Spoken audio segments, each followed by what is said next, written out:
திருஹிருதய பண்டை ஸ்தாபிக்கும் பொழுது யோவான் 14:23 வசனத்தை வாசிப்பாங்க. திருஹிருதய படம் ஸ்தாபிச்சிருக்கிறீங்களா வீட்டில்?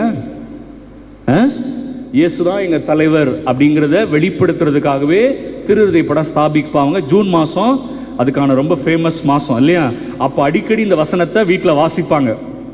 என் மீது அன்பு கொண்டுள்ளவர்கள் நான் சொல்வதை கடைபிடிப்பார்கள், என் தந்தையும் அவர் மீது அன்பு கொள்வார், நாங்கள் வந்து அவர்களிடம் குடிகொள்வோம். அவர் சொல்றாரு பாருங்க ஆண்டவர், நான் உங்களோடு வந்து குடிகொள்வோம். ஏன்னா நீங்க வேற யாரோ இல்ல, நீங்க என் பிள்ளைங்கன்னு சொல்றார் ஆண்டவர். ஹல்லேலூயா சொல்லுவோமா? ஹல்லேலூயா. பிரியமானவர்களே, ஆசீர்வாதம் எப்ப கிடைக்கும்? என் ஆண்டவரை அன்பு செய்வதனால்.